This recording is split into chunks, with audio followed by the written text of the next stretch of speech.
Right out the gate, notice how calm the judge starts, but don't let that fool you. This case is about to escalate fast. Stick around because what begins as a first-time offender theft quickly turns into a full-on courtroom crackdown. Hey, good morning. You want to do the arraignment first or which one? Okay, come up, man, please. So she has a co-defendant. Do you guys represent the co-defendant? Do you know? No. I believe the defendant also has a felony because he had prior thefts on it, Really? but she is a first-time offender. Quick legal check. What the judge is reading here is called the Miranda-style rights recap. Basically, anything you say can and will be used against you. Judges often restate this to remind defendants the stakes are real. And her, and her involvement in it is not as much as the co-defendants. Ms. Ayala, you're charged with, you speak English, ma'am? Yes, sir. Okay, Ms. Ayala, you're charged with theft. Shh. You are facing up to a year in jail and or a $4,000 fine. We are going to do probable cause. You have the right to remain silent. Anything you say can and will be used against you. You have the right to have an attorney present. If you cannot afford one, one will be appointed to you, ma'am. On March 9th, 2025, at approximately 5:43 p.m., an officer was dispatched to a Best Buy in Houston, Harris County, Texas, in regards to a theft. The call notes advised that the suspects had left the location in a red Dodge Challenger with a temporary tag that started with 74. The officer located a vehicle consistent with the description about 0.8 miles from the business. The officer was also given a description of the suspects. A traffic stop was initiated. The officer immediately recognized Defendant Sauceda from previous thefts from Best Buy. Defendant Sauceda stated he took 2 items from the Best Buy without paying. The passenger, who is identified by her Texas driver's license as Defendant Ayala. Almost $1,500 in stolen electronics. Question for you. Should first-time offenders in cases like this get a chance to walk with probation? Or should the dollar amount alone be enough to guarantee jail time? And Defendant Sauceda entered the store and went to a cell phone station. Defendant Ayala distracted the cell phone employee while Defendant Sauceda used a pair of scissors to remove 2 cell phones and exit the store. Shortly after, Defendant Ayala received a text message from Defendant Sauceda, and she immediately left the store without purchasing any items. The total value was $1,499.99, and the 2 items were located inside the vehicle. Ms. Ayala, I'm going to find that there's sufficient probable cause to go forward with the case. I'm now ordering you not to have any contact with the co-defendant in this case. If I find that you do, I will revoke your bond, put you in jail. No more PR bonds. I'm also ordering you and barring you from going to any Best Buy in anywhere. Do you understand? If I find that you pick up a new case, if I find that you violate these conditions, that's it. So do you mind filing those conditions, no contact with the co-defendant, no going to any Best Buy, anywhere? And then now you have a lawyer. Because you have a lawyer, I will waive your appearance, but it is your responsibility to stay in touch with them. This is where the judge shifts gears, literally. DWIs aren't treated lightly. Notice how he warns them. No more slaps on the wrist. That's courtroom language for next time you're done. It's his way of scaring them straight. If they tell me they can't get a hold of you, I will issue a warrant for your arrest. Yes, For sir. now, I'll have you sign a reset with Victoria. We'll have you take your seat in the jury box. So we'll get your bond condition. We'll have you sign it. And after that, you'll be free to go. Okay? Thanks. Both of you are charged with criminal cases. You're charged with driving while intoxicated. Both of you have breaths over 0.15. That makes it now a Class A misdemeanor. You are facing a year in jail and or a $4,000 fine. Both of you have negotiated plea bargain agreements for essentially slaps on the wrist. After today, each of you will be facing 90 days in jail for any other DWIs that you pick up. And I will tell you now, if you're ever in a car, you get pulled over, first thing officers do is they look at your record. If they see that you have prior DWIs and they go up to your window and they smell alcohol or dope, it's probably not going to go well for either of you. So if I were you, I would never get into a car and drive, even if you've had a sip of alcohol, because you're taking a huge risk, especially if you're not in this country with permission. Do each of you understand? Yes, sir. A minimum of 90 days in jail from now on. No more slaps on the wrist. Both of you give up a lot of rights by entering into these agreements. You're pleading guilty to these charges. They will go on your record. They will be there forever. You're giving up the right to a trial, right to compel witnesses to testify on your behalf, confront and cross-examine your accusers. If you're not a citizen, there are possible immigration consequences. You can be deported, excluded from the country, denied naturalization under federal law. Both of you give up the right to appeal as well, meaning that once you plead guilty, there's no changing. Do each of you understand? Sí, señor. Yes, sir. Is this what you want to do? Yes, sir. Sí, señor. Yes, sir. Yes, sir. How do you, each of you plead to the offense of driving while intoxicated? Sí, culpable, señor. Guilty, sir. Guilty, I sir. want you to understand that everybody makes mistakes. When you continue to make mistakes, when you endanger other people's lives, that's when we really come down hard on you. There is a $4,500 surcharge that would normally apply with these types of cases. I understand that mistakes happen, and I will take it off of you now.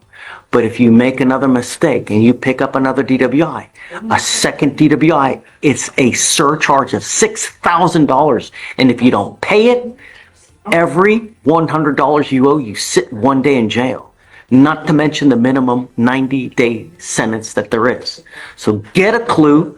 If you want to drink 32 beers, 52 shots of tequila, take an Uber or find another way to get around.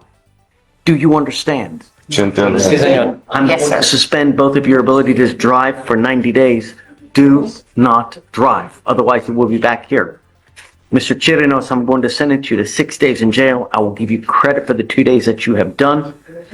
Mr. Hernandez, I'm going to sentence you to 3 days in jail. I will give you credit for the 1 day that you have done. Good luck to you, gentlemen. Thank you, guys. Vamos. Joseph Martin? Yes, sir. So, Mr. Martin, you have a total of 4 open cases. You're charged with 4 counts of assault. We're going to do probable cause. You have the right to remain silent. Anything you say can and will be used against you. You have the right to have an attorney present. If you cannot afford one will be appointed to you, sir. On March 8th, 2025, officers were dispatched to 4527 Perry Street in Houston, Texas, in Harris County regarding an assault. The complainant, Hayes, stated that she was in a verbal argument with the defendant and that led to her being pushed by the defendant. Complainant Hayes said that she hurt her hand due to being pushed into a car with the defendant and that she felt pain. The complainant, McDaniel, then stated that she confronted the defendant to see if her friend getting assaulted by the defendant. The defendant then started swinging and struck the back of the man. Whoa, getting knocked out cold for 2 minutes changes everything. This isn't just a bar fight, it's a felony-level assault. Judges look at unconsciousness as a big red flag. It proves how dangerous the defendant really is. Daniel's head, and that complainant felt pain as well.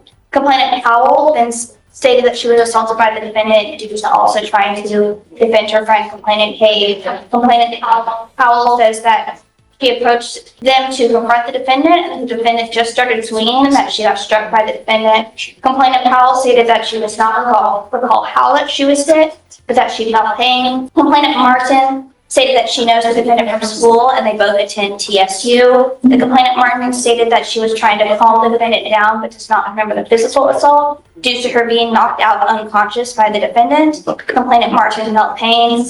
A witness stated that she saw the whole incident and saw that the defendant was arguing with complainant Hayes and that the defendant started pushing complainant Hayes into a vehicle. Complainant Martin was then trying to de-escalate the situation and stated that when she saw complainant Martin get struck by the defendant and get knocked unconscious for approximately 2 minutes. Is that number 3 or 2? That's 4. That's the 4th. That's 4th, Your Honor. The witness then stated that she saw the defendant punch complainant Martin on the left side of the face. The defendant admitted to being involved in the physical altercation with the complainant and pushing them away. The complainant 2 had a knot on the back of her head. Complainant 3 had a small swelling on the left side of her face. And complainant 4 had small swelling under her left eye and was transported to the hospital due to being unconscious. All this happens at TSU? It is. It was a party, yes, Your Honor. Mr. Martin, I'm going to find that there's probable cause to go forward with your case. I'm now barring you from going to TSU. Yes, sir. I'm barring you now from going to TSU.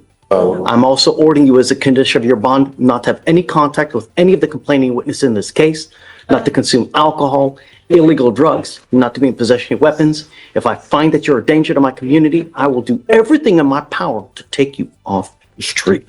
So you understand. Sir, I understand. May I ask what this bar? You have the ability to hire a lawyer, Mr. Martin. Oh, sir. You work. Sir. I'll have you fill out an application. Deputy Miranda will give you an application. I'll see whether you qualify for an appointed lawyer. I'm going to have you sign a receipt with the Victoria. Then I'll have you meet with Felicia for your bond conditions. Life is way too short to sit in a box that's 6 by 9, man. Keep my city safe. Otherwise, it's going to go sideways real quick. You understand? Yes, sir, I understand. Okay, come on. Thank you. I'll go. Mr. McQueen, you're charged with indecent assault. You're facing up to a year in jail and/or a $4,000 fine. We are going to do probable cause. You have the right to remain silent. Anything you say can and will be used against you. You have the right to have an attorney present. If you cannot afford one will be appointed to you, sir.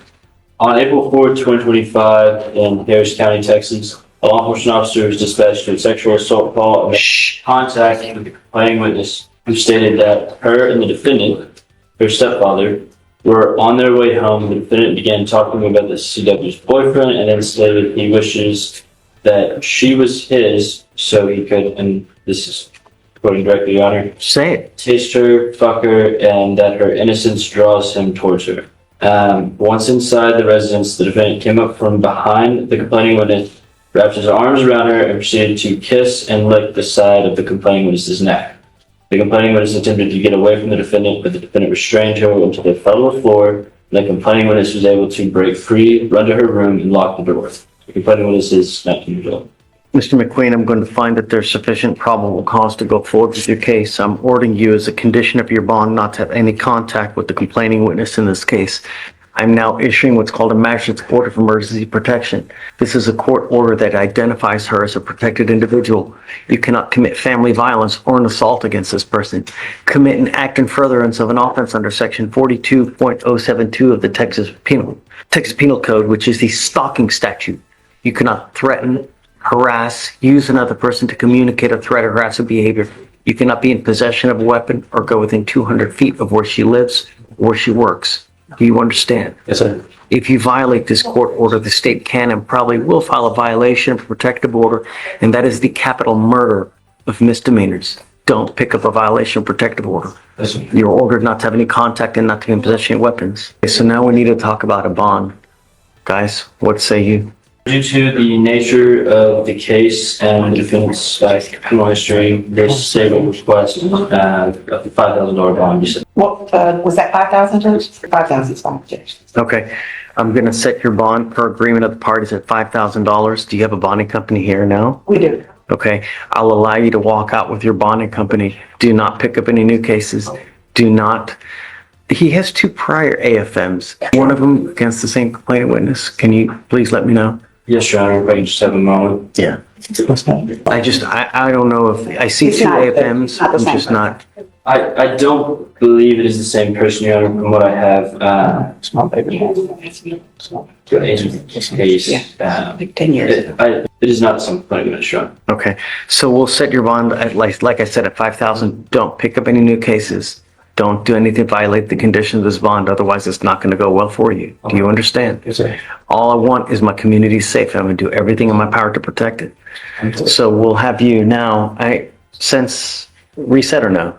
Are they posting their own bond? Yeah, Then we don't. yeah, we're not gonna do a reset at this time because what'll happen is he'll get a 7-day, we can't essentially. So once he goes posts bond, you will get a 7-day setting. Just reach out to Victoria, email, and then we can give you a further date so you just don't have to come back in a week. Thank you, Judge. We'll have him sign all his conditions. Now, do not leave until you sign your conditions, and after that, we'll let you go. And then we'll let him go with the bonding company. Thank you. Yeah, okay, thanks, guys. All right. We worked out a 4-year deferred upstairs, and he's applying for Interstate Compact. They pushed us to Monday to get the supporting documentation. Judge, I talked to Mr. Jurisic by email yesterday, and he's made a time-served offer on the DWI here. I wanted to see if that's something the court's willing to accept, but that time It's a served. first, right? It is a first. I'm okay with that. That offer is dependent on him entering the plea on the deferred. So if we'll push to Monday, he's got a plea on the deferred to get he hasn't pled on the deferred because we pushed to Monday so he can apply for Interstate Compact. And here's a reality check for anyone thinking deferred judgments are easy time. Judges know interstate compact cases can leave people sitting in jail for months, sometimes longer than the actual sentence. This is where play stupid games, win stupid prizes comes to life. Because he's California resident. Come up, Mr. Greathouse. Okay, just check. Probably around the 180 mark, I think it was. Of course, I don't have a problem with it. Yeah, you have to be very, very careful. You know, here in our court, we do the fugitive cases. So I handle all the cases here where someone gets arrested in Harris County for an open warrant they may have in any other state, Wyoming, Delaware, California, Oklahoma. If you have a warrant that originates in another state and you're arrested here in Harris County, I handle all those cases. One of the cases that is most difficult and frustrating to deal with are the interstate compact cases. Because, and she's shaking her head over there because it really is, she's our fugitive prosecutor, because if you do something to violate conditions where they have to issue an interstate compact warrant and you end up in jail, you will sit there for months on end waiting for anything to resolve, waiting for the interstate compact people to do whatever they need to do to resolve cases. So if you are getting on this deferred upstairs, which is a very serious deferred, right? And you violate conditions and they have to issue a warrant, you could be months upon months sitting in jail. So the only thing I'm trying to tell you is take it seriously. Don't take it as a joke. Everything is